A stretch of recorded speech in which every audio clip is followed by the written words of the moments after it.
Bag टांगे हैं, हाथ में क्वेश्चन पेपर लिए हुए हैं। बात करने में मालूम पड़ा ये लोग नीट की तैयारी कर रहे थे और आज उनका एग्ज़ाम था। कैसा हुआ एग्ज़ाम? बढ़िया था। एग्ज़ाम बढ़िया था। तो सेंटर गांव में पड़ा है, वो भी इतनी दूर पड़ा है, ट्रांसपोर्ट वगैरह की दिक्कत आ रही नहीं? एनटीए से मतलब रिक्वेस्ट करूंगा कि शहर से 40 किलोमीटर दूर यहाँ तक सेंटर नहीं होना चाहिए। दिखा दिए भविष्य के डॉक्टर कैसे ही रिक्शा में बैठे हुए हैं। कितनी दूर जाएंगे अभी आप लोग? 32 किलोमीटर दूर जाएंगे। ये बच्चे एग्जाम दे के आ रहे हैं और 40 किलोमीटर इनका सेंटर दूर पड़ा है।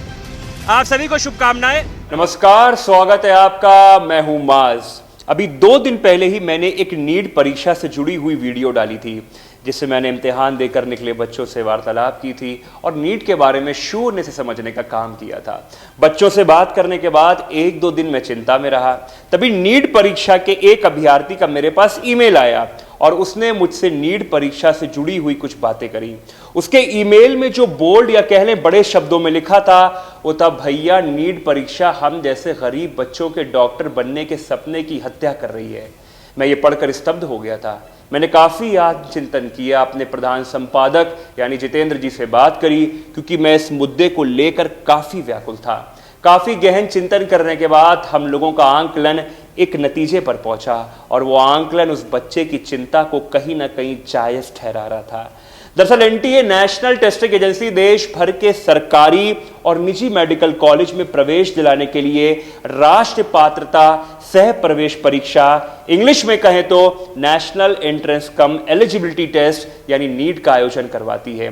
और अभी हाल ही में तमिलनाडु ने विधानसभा में एक विधेयक पारित कर राज्य में नीट को खत्म करने का फैसला किया है और तर्क भी दिया है कि नीट परीक्षा खत्म करना सामाजिक न्याय के लिए जरूरी है, क्योंकि ये अमीरों के पक्ष में ज्यादा है।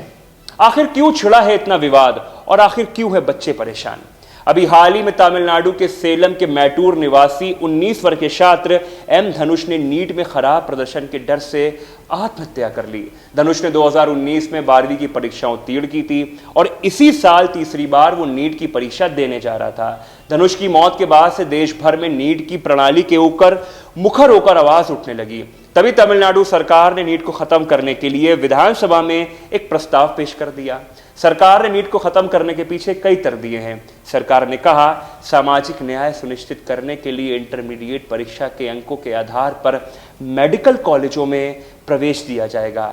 सरकार मानती है कि परीक्षा की व्यवस्था साफ सुथरी नहीं है और इससे अमीर और उच्च तबके को अधिक लाभ मिलता है। राज्य सरकार ने एक और बड़ी बात कही, ऊंचे तबके के विद्यार्थी इस परीक्षा के माध्यम से मेडिकल कॉलेजों में प्रवेश तो जरूर पाते हैं, लेकिन आगे चलकर वो बाहर पढ़ाई करने के लिए जाते हैं, जिससे राज्यों को नुकसान उठाना पड़ता है। चलिए, ये तो हो गई सरकार की चिंता। बच्चे हमारे क्यों परेशान है, क्यों हो रही है आत्महत्या? आइए जानते हैं। इस समय देश में कुल 558 मेडिकल कॉलेज हैं, जिसमें से 288 मेडिकल कॉलेज सरकारी हैं, जबकि 269 मेडिकल कॉलेज प्राइवेट हैं। एमबीबीएस में पढ़ाई के लिए सरकारी मेडिकल कॉलेजों में लगातार फीस बढ़ रही है, लेकिन प्राइवेट मेडिकल कॉलेज जितनी फीस लेते हैं वो निम्न मध्यम वर्गीय परिवार और इससे नीचे के लोगों की पहुंच से बाहर है।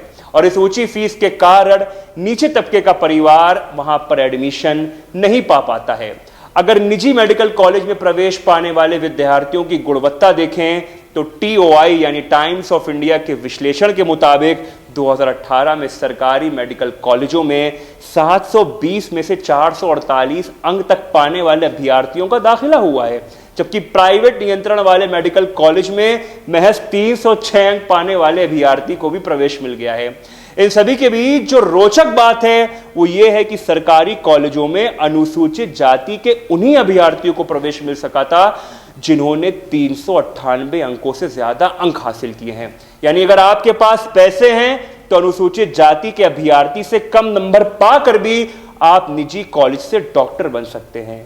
इन आंकड़ों और तर्कों को सुनकर अब आप शायद थोड़ा फैसला करने और सोच की स्थिति में आ गए होंगे। दुख तो सबसे ज्यादा तब होता है कि सरकार निजीकरण की नीति के कारण पिछले 10 सालों में एमबीबीएस की सरकारी और प्राइवेट सीट बराबर कर चुकी है। बहरहाल इस पूरे घटनाक्रम ने कुछ सवाल जरूर खड़े कर दिए हैं और सबसे बड़ा सवाल यह है कि क्या इस परीक्षा से सिर्फ अमीर लोगों के बच्चों को फायदा हो रहा है, क्योंकि सरकारी मेडिकल कॉलेज में एमबीबीएस की सीटें अब कुल सीटों की आधी रह गई हैं और आधी सीटें निजी कॉलेजों के हाथों में जा चुकी हैं।